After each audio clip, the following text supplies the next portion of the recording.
Cacatúa lista, de E. C. Bentley.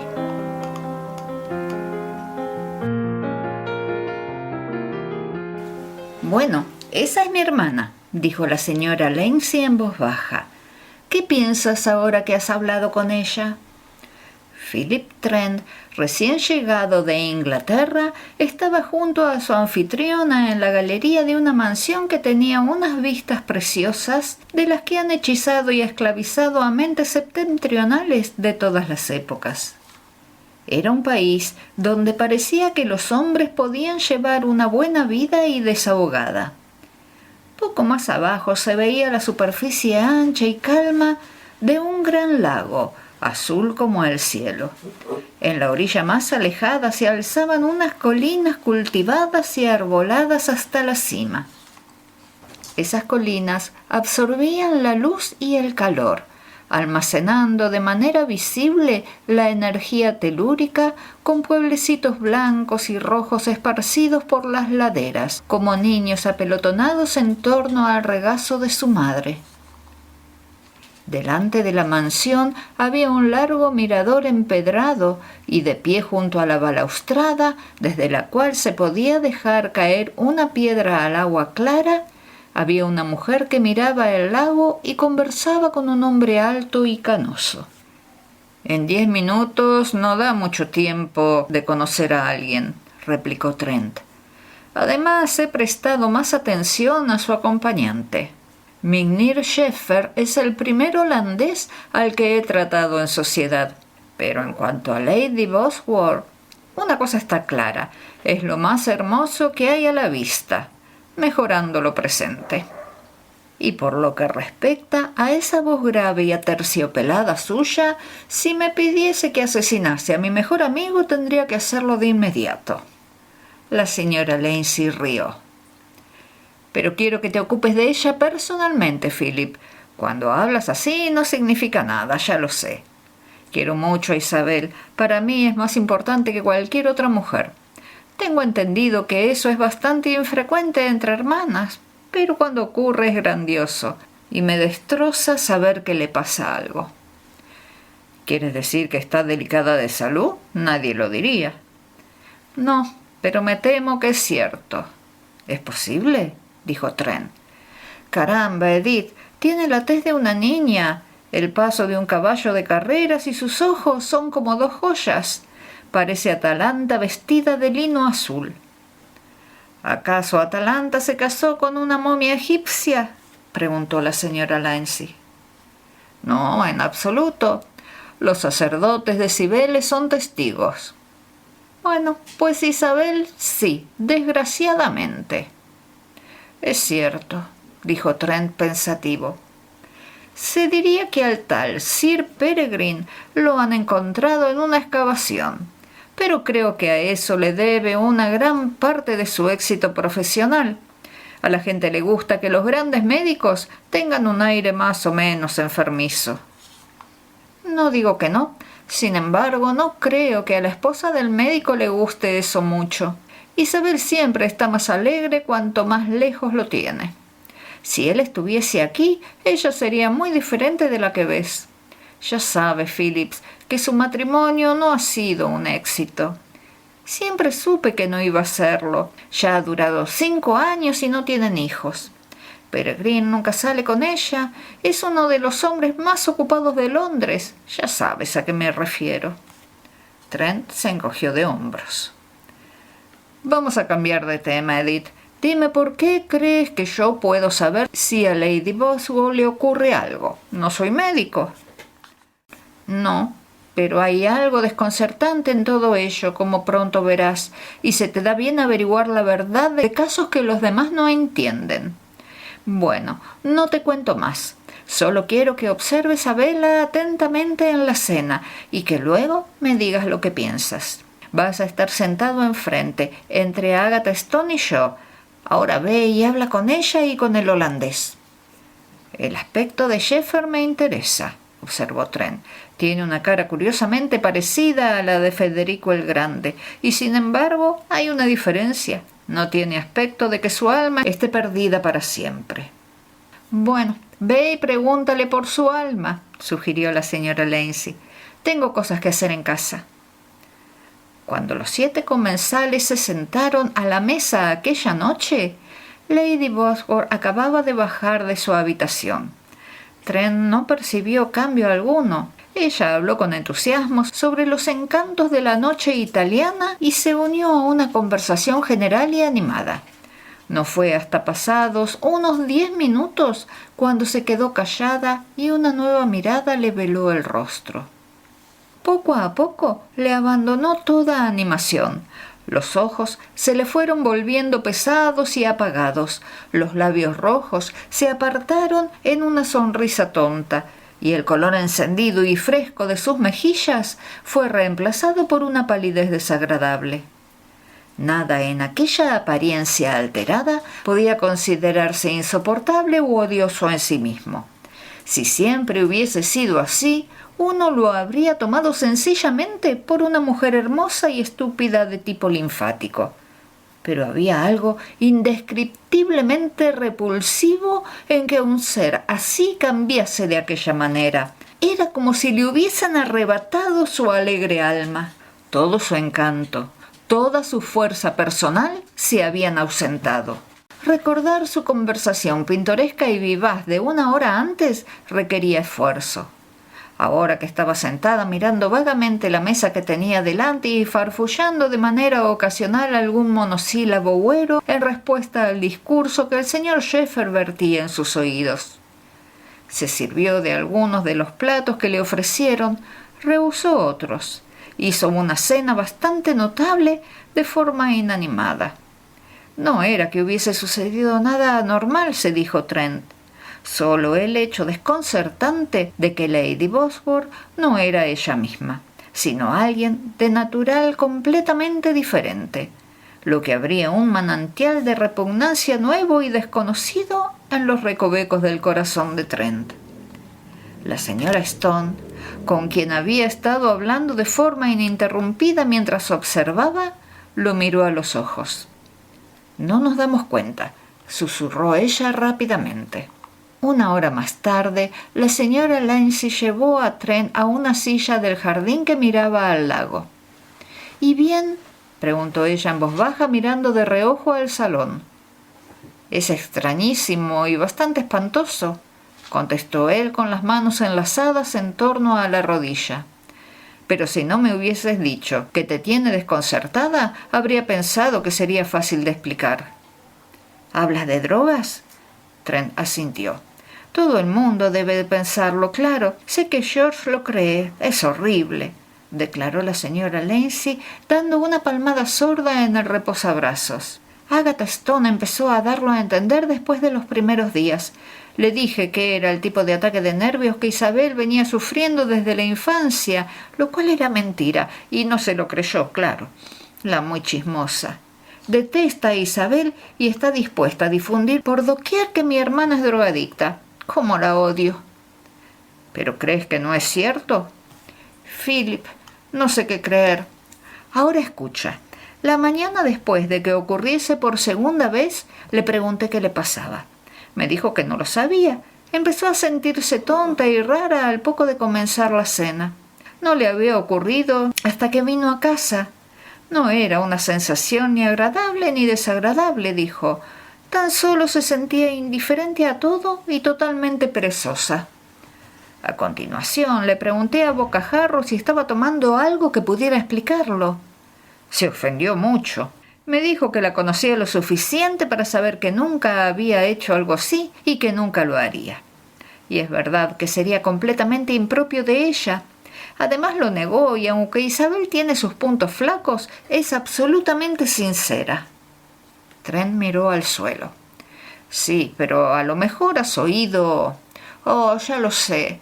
Dicen que esa adicción hace que la gente que nunca había mentido empiece a mentir y a engañar. Pero verás, es ella de pies a cabeza, salvo en dichos momentos. Sencillamente me fue imposible no creerla. Y además, ¿por qué iba a haber empezado a drogarse? No se me ocurre cómo podría haberse visto arrastrada a algo semejante». Si Bella tiene una manía, es llevar una vida limpia, sana e higiénica.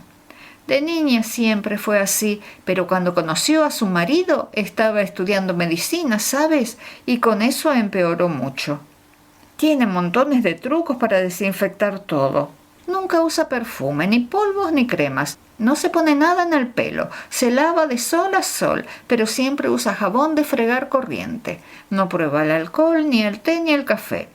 Viéndola a ella y viendo su ropa, nadie diría que le ha dado por ahí. Pero es así y no se me ocurre nada que ella pudiese despreciar más que tomar drogas. ¿Nada de cosméticos? Sorprendente. Bueno, al parecer le sienta bien, observó Trent. Cuando no está así, es una de las criaturas más radiantes que he visto nunca. Ya lo sé, y por eso es tan irritante para las mujeres como yo, que parecemos arpías si no le echamos una mano a la naturaleza.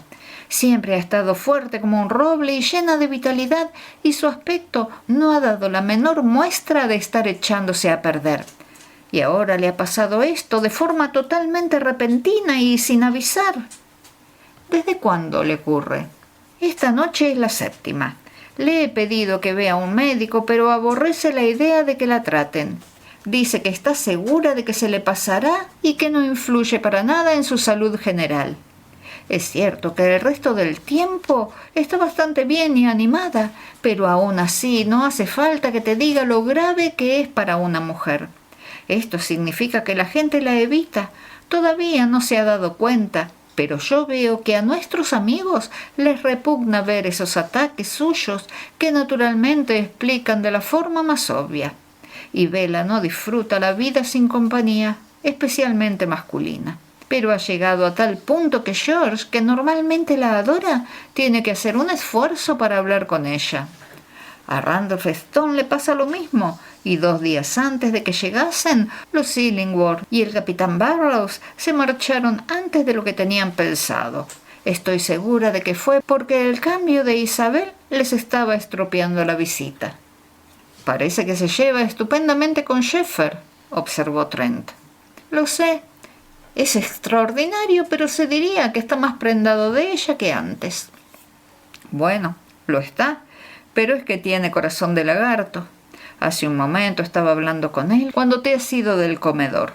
Yo había dicho no sé qué sobre el arte primitivo y poco después me ha cogido por banda y en 10 minutos me ha dado más ideas al respecto que las que he escuchado en toda mi vida. A continuación, ha empezado a hablar de Lady Bosworth de manera rara, medio científica, diciendo que era el espécimen más cercano a la perfección fisiológica femenina que ha visto entre mujeres civilizadas y educadas, y luego me ha preguntado si había notado algo raro durante la cena. Le he dicho que sí, claro, y me ha contestado que para un hombre de medicina como él es interesantísimo. No me habías dicho nada, no lo sabía. George lo llama antropólogo y discute con él acerca de las razas de la remota India. George dice que es lo único de lo que sabe algo, ya que vivió allí 12 años gobernando a esos pobrecitos. Se cayeron bien en cuanto se conocieron, el año pasado, y cuando lo invité a venir aceptó encantado. Tan solo rogó que le permitiésemos traer su cacatúa, dado que ésta no se puede separar de él. Una mascota extraña para un hombre hecho y derecho, observó Trent. Esta tarde me ha enseñado los trucos que sabe hacer.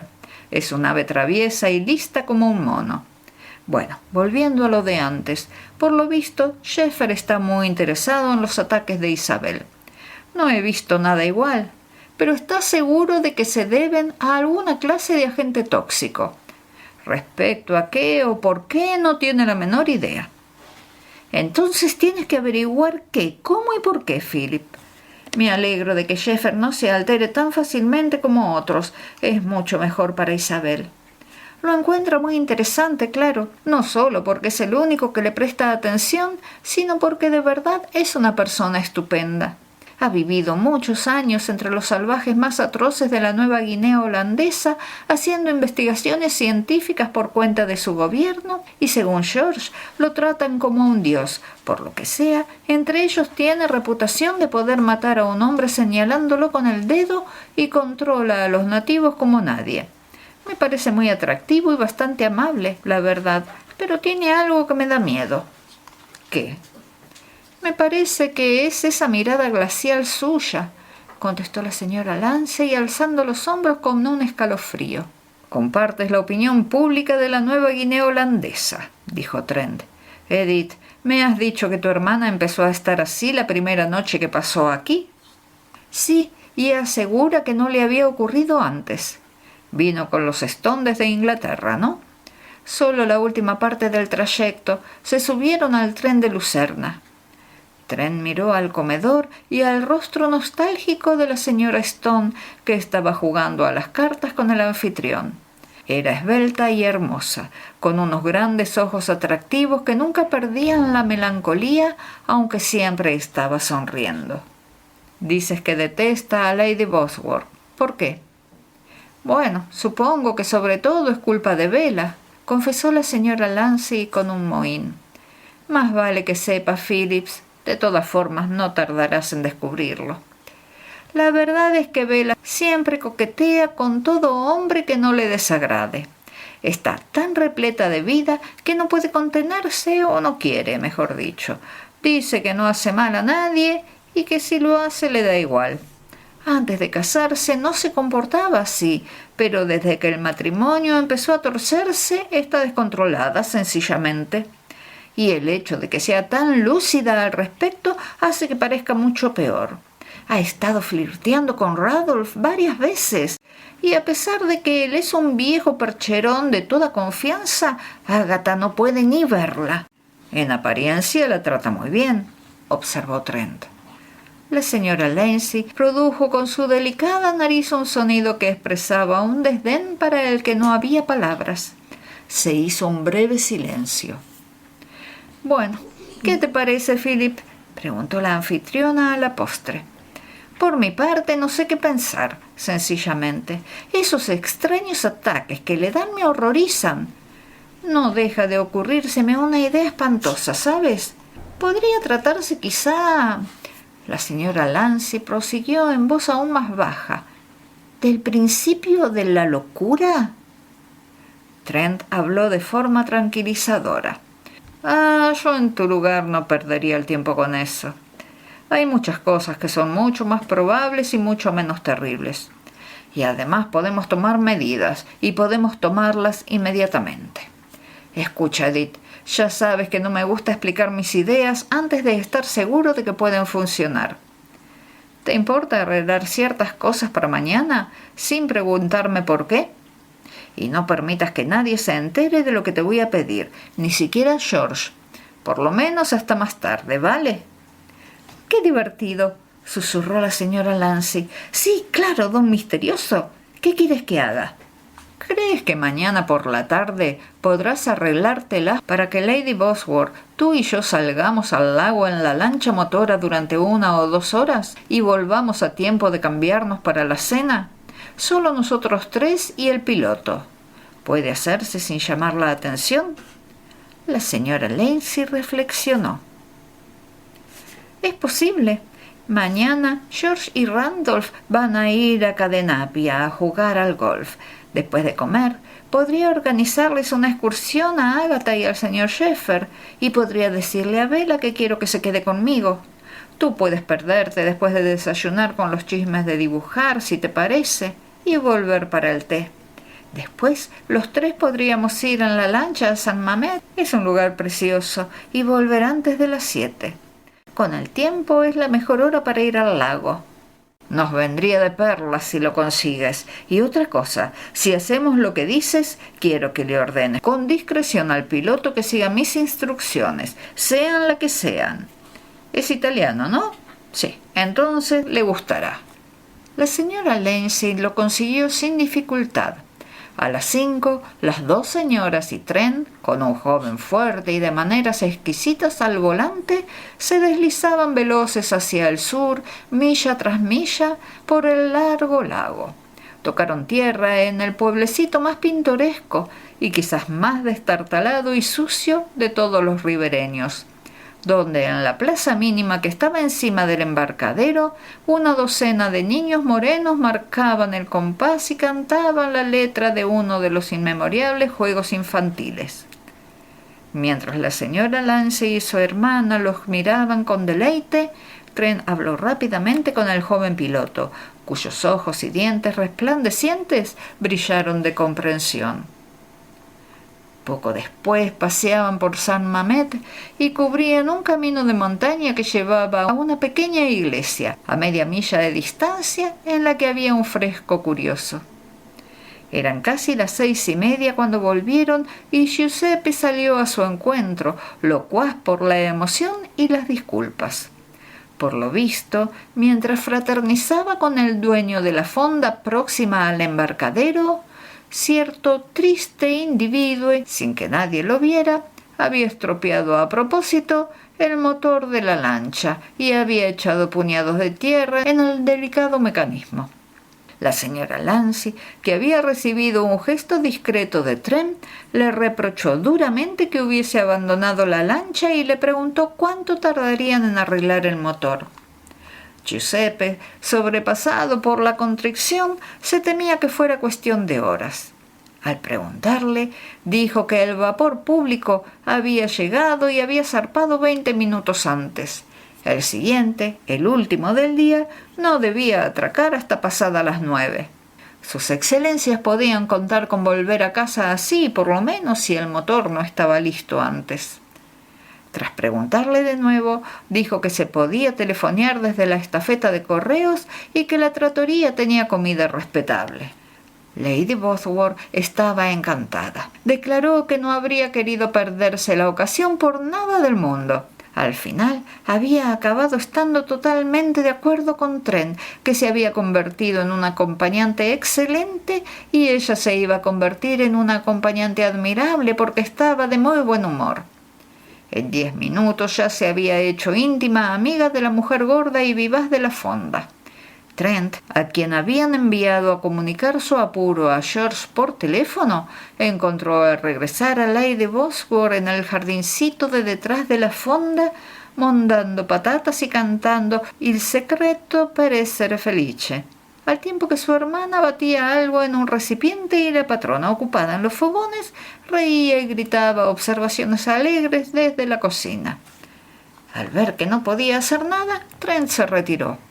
Sentado sobre un muro apropiado, cogió una hoja de su cuaderno de bocetos y empezó a diseñar y decorar un menú tan absurdo como requería el espíritu del momento. Cenaron más que alegremente bajo una cubierta de hojas de parra en una exigua terraza que daba al lago. El anochecer llegó sin que nadie se diera cuenta. Ya estaba oscuro cuando Trent, al regresar de inspeccionar la lancha, aconsejó que volviesen en el vapor si querían asegurarse de llegar a casa aquella noche. Tardarían 1 hora, pero sería más seguro. Y al punto se oyó desde el lago un largo bocinazo y una gran masa negra con una corona de luces amarillas que llegó surcando despacio la oscuridad. Cuando estaban buscando sitio en la abarrotada cubierta superior, la señora Lance puso una mano encima del brazo de Trent. «No ha habido señal en toda la noche», susurró. «¿Eso qué quiere decir?» «Quiere decir», murmuró Trent, «que la hemos apartado de la causa que desencadena sus ataques en el momento crítico sin que el que sea supiera que íbamos a hacerlo». «¿Cómo que el que sea? ¿Cómo demonios lo voy a saber? Ahí viene tu hermana». Trent no tuvo ocasión de quedarse a solas con la anfitriona hasta la tarde del día siguiente en el jardín. «Está encantada de haberse librado anoche», dijo la señora Lance. «Dice que sabía que se le pasaría, pero no tiene ni idea de cómo se ha curado. Ni yo tampoco». «No se ha curado», replicó Trent. Anoche no fue más que el principio y no podemos dejarla en la estacada el resto de las noches. Ahora podemos dar el siguiente paso si me das permiso. Tengo entendido que Lady Bosworth va a estar fuera hasta la noche. Ha ido de compras al pueblo. ¿Qué quieres hacer? Quiero que me lleves a su habitación y quiero que mires con mucho cuidado todo lo que haya allí. Todos los rincones de cada caja, todos los cajones, todas las bolsas y todos los armarios. Y que me enseñes cualquier cosa que encuentres que pueda... ¡Qué idea más horrible!, interrumpió la señora Lacey colorada. Más horrible sería que esta noche volvieras a ver a tu hermana como todas las noches hasta ayer. Mira, Edith, es muy sencillo. Todos los días, más o menos a las 7, Lady Bosworth va a esa habitación en estado normal a vestirse para la cena. Todos los días sale como entró, aparentemente, pero poco después empieza a ponerse rara. Veamos, aparte de esa habitación, ¿hay otro lugar donde pueda consumarse la jugarreta, sea la que sea? La señora Lancey frunció el ceño dubitativa. Su criada está siempre con ella. Ya me imagino, pero eso no impide que pase lo que pasa. Esa habitación es el único sitio donde Lady Bosworth no está con los demás, haciendo lo que hacemos, comiendo la misma comida, respirando el mismo aire, expuesta a las mismas influencias que los demás. ¿Ocurre algo en esa habitación que explique los extraños ataques? La señora Lancey levantó las manos. No soporto pensar que Isabel pueda estar engañándome, pero sé, es espantoso. ¿Y qué más podría ocurrir ahí? Podemos averiguarlo si hacemos lo que digo.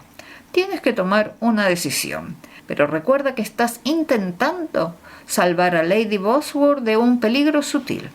No puedes acobardarte y dejar de dar un paso solo porque normalmente no se te ocurriría hacerlo. Durante unos instantes la señora Lancey se quedó callada, haciendo un agujero en la gravilla con el tacón. A continuación dijo: «Vamos», y se dirigió a la casa. «Salvo que arranquemos el suelo», dijo la señora Lancey unos 20 minutos más tarde en la habitación de su hermana, sentándose enfáticamente en la cama. «No queda sitio donde mirar. He sacado todo y he mirado en todos los agujeros y rincones. No hay cosa que se pueda cerrar que esté cerrada. No hay botellas, ni frascos, ni pastilleros. Tus sospechas han resultado ser un chasco. Y todo este tiempo he estado trabajando como una esclava, mientras tú no has hecho más que mirar alrededor y jugar con cepillos, peines y cosas de manicura. ¿Qué tiene de interesante la lima de uñas? ¿Es que nunca habías visto una? Este diseño ornamental sobre la plata repujada es muy bonito y original», contestó Trent abstraído. «No he visto nada igual». «Todo el juego de tocador tiene el mismo diseño», observó la señora Lancey con aspereza. «Y donde menos luce es en las cosas de manicura. Estás diciendo sandeces, Philip. Guarda la lima y deja el estuche como estaba. Estoy segura de que aquí no vamos a conseguir nada. Vas a tener que seguir pensando.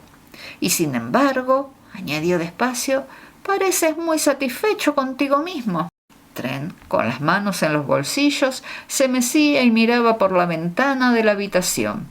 Tenía la mirada llena de animación y silbaba de forma casi inaudible. Se volvió poco a poco. «Solo estoy suponiendo otra vez. Esta es mi cara de suponer. ¿Qué habitaciones están a los lados de esta, Edith?» «A este lado la de los Stone. A ese la del señor Schiffer. Entonces voy a ir a pasear por mi cuenta y a suponer un poco más. Adiós». «Sí», declaró la señora Lancey según Trent salía. «Está clarísimo que has olfateado algo». «¿Adivina qué?», contestó Trent mientras bajaba las escaleras. Trent no estaba en la casa 3 horas más tarde, cuando en el piso de arriba se alzó una baraúnda impresionante. Los que estaban abajo en la galería oyeron en primer lugar un grito penetrante, luego unos pasos apresurados en el suelo de parqué. Luego más ruido de pasos, voces excitadas, otros gritos ásperos, inhumanos, una animada refriega y batacazos. El señor Schiffer, con una ráfaga de palabras guturales cuyo sentido general era fácil comprender, encabezó la carrera de los presentes al piso de arriba. «¡Gisco! ¡Gisco!», gritó al coronar la escalera.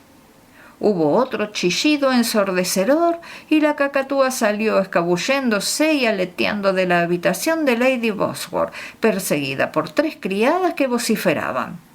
El penacho amarillo del ave estaba erecto y temblaba de agitación. Volvió a chillar en furioso desafío mientras saltaba a la muñeca extendida que le ofreció su dueño. «¡Silencio, demonio!», exclamó el señor Sheffer, agarrándola por la cabeza y sacudiéndola violentamente. «No sé cómo disculparme, Lancy», declaró. «El maldito pájaro ha conseguido soltarse. Lo he dejado bien cerrado en mi habitación justo antes del té». «No se preocupe», contestó el anfitrión, que parecía más contento que otra cosa ante aquella pequeña diversión. «Supongo que no habrá hecho más daño que asustar a estas señoras».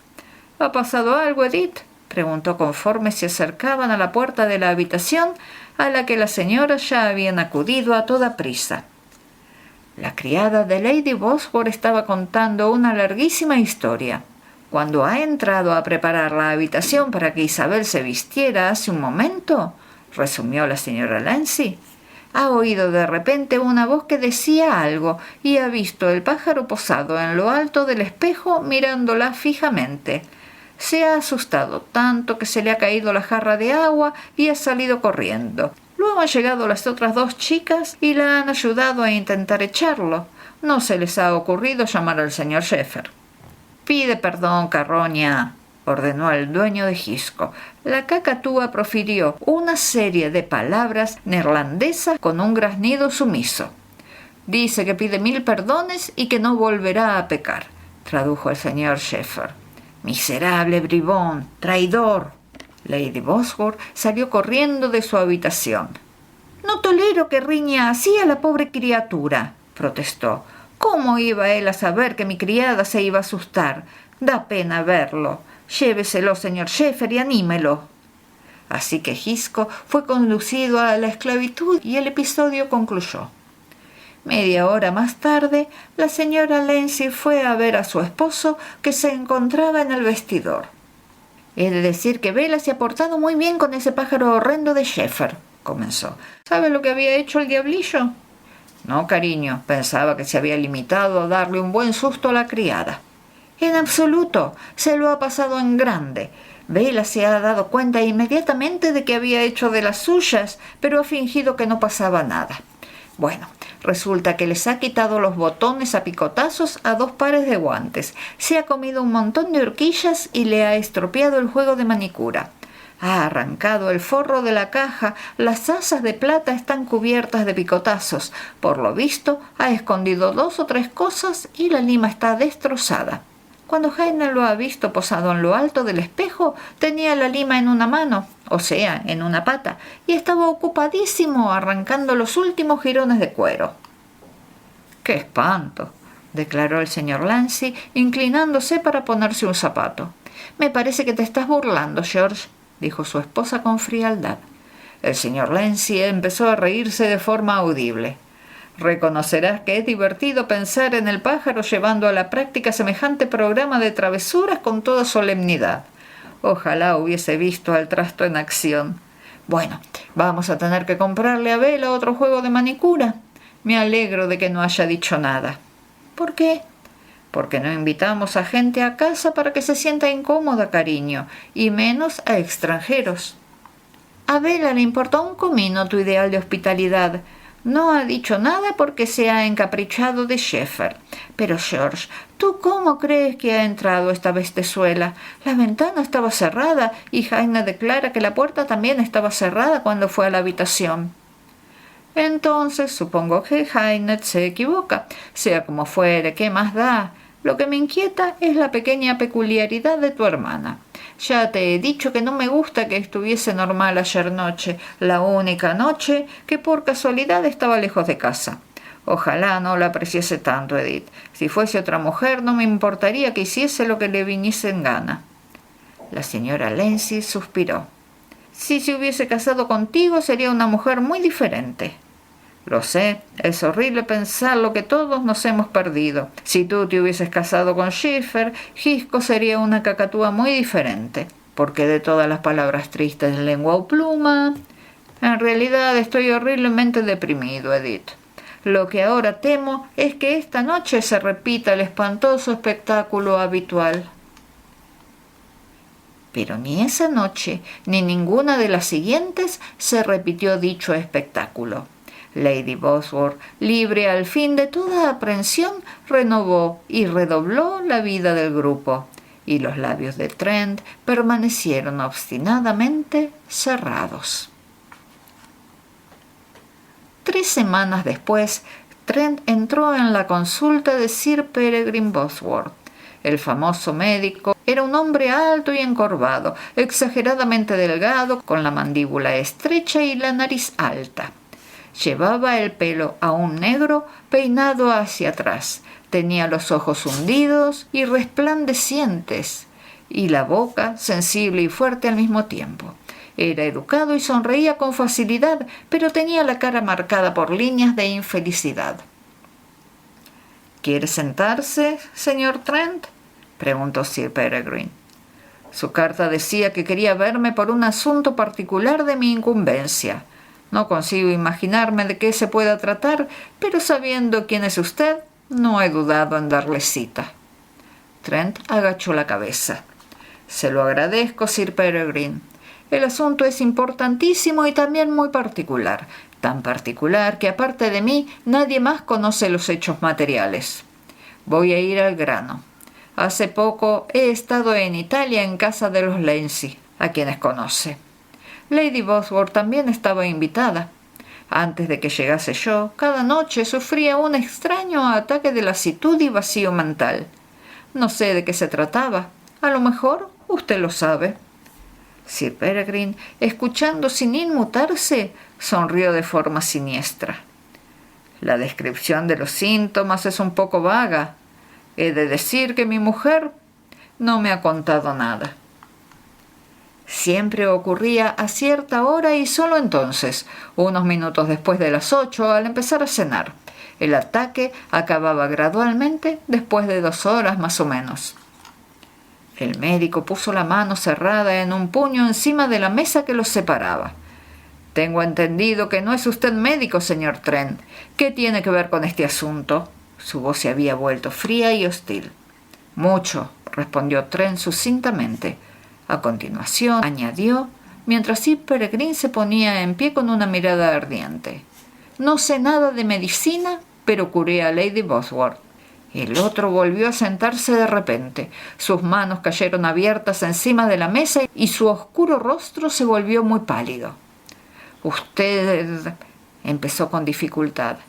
Yo y nadie más, Sir Peregrine, y de forma curiosamente sencilla. Averigüé qué causaba el problema y sin que ella lo supiera lo eliminé. Era... ¡Oh, diantres! —exclamó Trent en voz queda. Porque Sir Peregrine Bosworth, cuya frente se había quedado blanca y sudorosa de repente, intentó incorporarse primero y luego cayó hacia adelante dando con la cabeza en la mesa.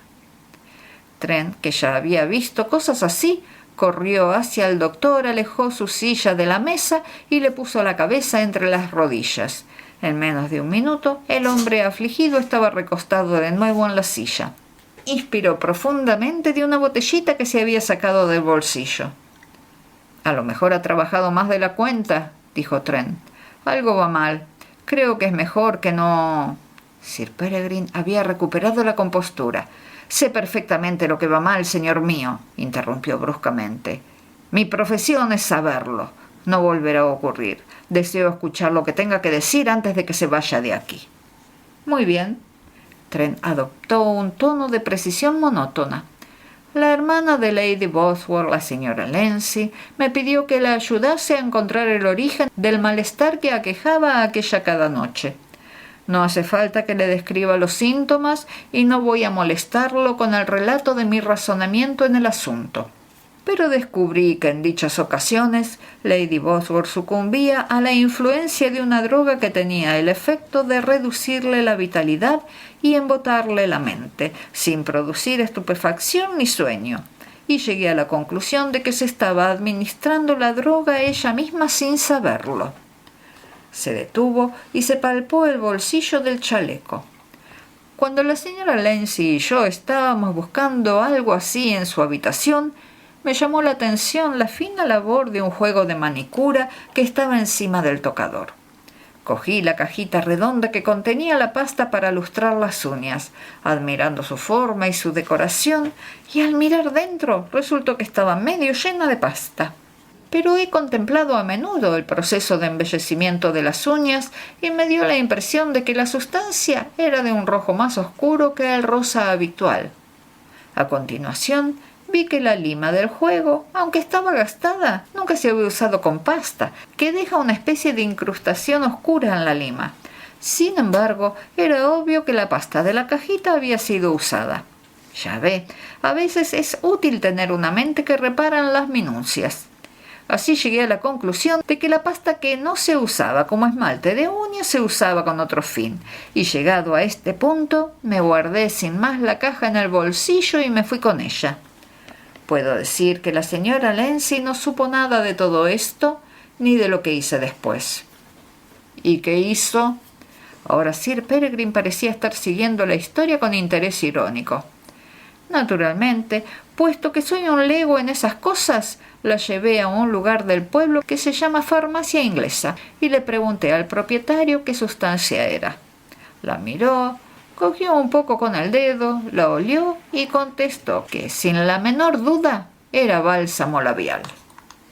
En aquel momento recordé que cuando vi a Lady Bosworth durante uno de sus ataques tenía los labios de un rojo brillante, aunque el rostro se había quedado exangüe.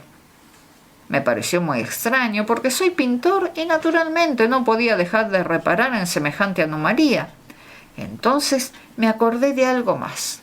Una noche, cuando Lady Bosworth, su hermana y yo no pudimos regresar a la casa para cenar y cenamos en una fonda en el campo, no hubo señales de su afección, pero me di cuenta de que se humedecía los labios con la lengua una y otra vez. «Es usted muy observador», observó Sir Peregrine sin la menor emoción, y de nuevo recurrió a la botella de sales de olor. «Muy amable por su parte», replicó Trent impasible. Dando vueltas a estas cosas, se me ocurrió que era probable que Lady Bosworth tuviera costumbre de ponerse un poco de bálsamo labial cuando se vestía para cenar, tal vez porque había notado que a esa hora solía tener los labios secos, o tal vez no quería usarlo de día, cuando se le notaría mucho más fácilmente, porque había averiguado que tenía muy a gala no usar cosméticos ni afeites, y eso, claro está, explicaba que lo llevase en una caja destinada a la pasta de manicura, lo cual podía ser descrito como una mera cuestión de higiene, y en todo caso no podía incluirse junto a las pinturas y los polvos. No me resultó agradable descubrir esa pequeña triquiñuela inocente, pero fue un golpe de suerte, porque no tardé en comprobar que la sustancia había sido manipulada y contenía droga.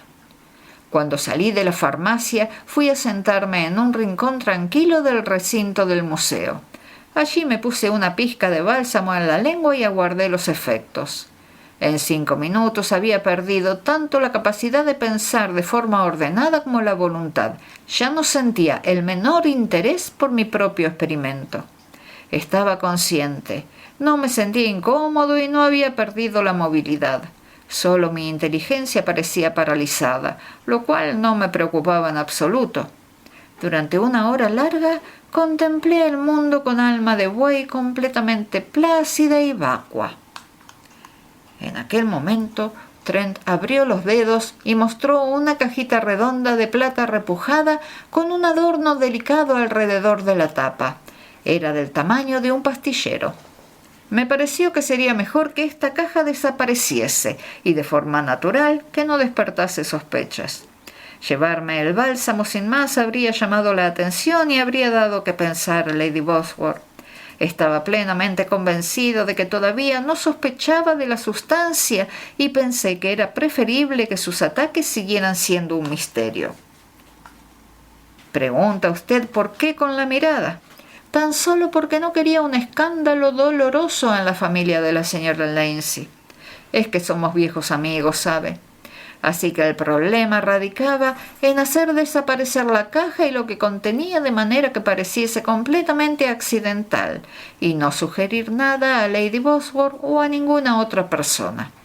Lo conseguí, y ahora heme aquí con la caja. Y ni Lady Bosworth ni nadie más tiene la menor idea de su loco secreto, salvo usted y yo. Se detuvo de nuevo y miró a Sir Peregrine a los ojos. Estos permanecieron clavados en él con la mirada de una estatua. Era obvio, claro, prosiguió Trent, que alguien había tenido acceso a la sustancia inmediatamente antes de que saliera rumbo a Italia o en cuanto llegó.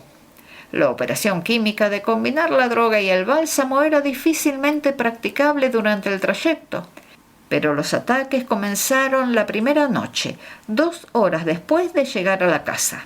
Por lo tanto, era prácticamente imposible que la manipulación hubiese ocurrido después de su llegada.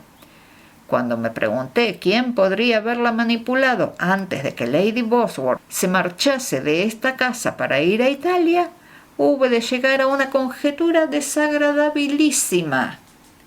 Sir Peregrine se revolvió en su silla. Supongo que le habían contado la verdad o parte de la verdad sobre nuestro matrimonio. Trent agachó la cabeza. Hace 3 días llegué a Londres y le enseñé un poco de esta pasta a un amigo mío que es experto en análisis. Me ha enviado un informe que tengo aquí. Alcanzó un sobre a Sir Peregrine. Estaba profundamente interesado en lo que encontró, pero no he satisfecho su curiosidad. Descubrió que el bálsamo estaba impregnado con una pequeñísima cantidad de un raro alcaloide llamado purvicina. En dosis infinitesimales produce en el organismo humano efectos que describe con considerable precisión, doy fe. Fue descubierto, me dice, por Henry Purvis hace 25 años y usted recordará, Sir Peregrine, algo que yo solo he averiguado preguntando, que más o menos por entonces era usted ayudante de Purvis en Edimburgo, donde él era titular de la cátedra de jurisprudencia médica y toxicología. Dejó de hablar y se hizo un breve silencio. Sir Peregrine contemplaba la mesa. En 1 o 2 ocasiones respiró hondo y finalmente empezó a hablar con aplomo. «No voy a perder el tiempo», dijo, tratando de explicar por completo mi estado mental o mis actos en este asunto, pero le contaré suficiente para que su imaginación haga el resto. Mis sentimientos por mi mujer fueron de enamoramiento desde el principio y siguen siéndolo. Era demasiado mayor para ella. Ahora pienso que nunca le importé mucho, pero era demasiado resuelta para casarse con un rico bobo y yo me había labrado una fortuna y una posición encumbrada. Cuando llevábamos 1 año casados, no pude seguir ocultándome que ella tenía una debilidad incurable por el coqueteo. Cada vez se rinde a dicha debilidad con menos refrenamiento y sin tratar de disimular. Si intentase contarle qué tortura ha sido para mí, no me entendería. Lo peor era cuando estaba lejos, alojándose con amigos y yo no tenía manera de saber qué estaba ocurriendo. Al final hice lo que sabe. No niego que fue una bajeza, y dejémoslo, por favor. Si alguna vez sufre como yo, cambiará de opinión sobre mí. Conocía la costumbre de mi mujer, que usted descubrió, de ponerse bálsamo labial al arreglarse para ir a cenar. La noche antes de su partida, cogí lo que había dentro de esa caja y lo combiné con un preparado de purvicina. La cantidad infinitesimal que pasaría a la boca tras la aplicación del bálsamo estaba calculada para producir los efectos que ha descrito durante 1 o 2 horas, sin hacer más daño. Pero sabía la impresión que causaría a hombres y mujeres normales ver a alguien en ese estado. Quería convertir su atractivo en repulsión y al parecer lo logré. Estaba enloquecido cuando lo hice y estoy horrorizado desde entonces. Me alegro de que haya frustrado mi plan. Y ahora me gustaría saber qué piensa hacer. Trent cogió la caja. Si está usted de acuerdo, Sir Peregrine, esta noche la tiraré desde el puente de Westminster. Y, mientras no vuelva a ocurrir nada por el estilo, echaré tierra a todo este asunto. La de usted ha sido una historia desgraciada, y me imagino que una situación así no mejoraría la moralidad de nadie. No tengo nada más que decir. Se puso de pie y se acercó a la puerta. Sir Peregrine se levantó también y se quedó con la mirada gacha, al parecer absorto en sus pensamientos. De pronto alzó la vista. «Se lo agradezco, señor Trent», dijo con formalidad. «También puedo decir que me ha interesado mucho su relato del procedimiento. Me gustaría preguntarle una cosa. ¿Cómo se las arregló para que la caja desapareciese sin que su dueña se extrañase de su ausencia?» «Oh, fue fácil», respondió Trent con la mano en el pomo de la puerta. «Después de experimentar la droga en mis propias carnes, volví a la casa antes de la hora del té, cuando por casualidad no había nadie. Fui al piso de arriba, a una habitación en la que había una cacatúa, un animal travieso. Le quité la cadena y la llevé a la habitación de Lady Bosworth. Allí la puse encima del tocador y la incité un poco para que reparase en las cosas de manicura. Luego me llevé unas tijeras para que la caja no fuera lo único que faltase. La encerré en aquella habitación para que hiciese de las suyas y yo me fui de la casa. Cuando me marché, estaba arrancando el forro de seda del estuche y había masticado a placer las asas de plata. Después de que me fuese, destrozó varias cosas más. En el alboroto que se armó cuando la encontraron, la desaparición de la cajita y las tijeras pasó a ser un mero detalle. Desde luego, Lady Bosworth no sospechó nada. Me imagino, añadió pensativo, que esa fue la única ocasión en que una cacatúa ha servido de algo. Y Trent salió.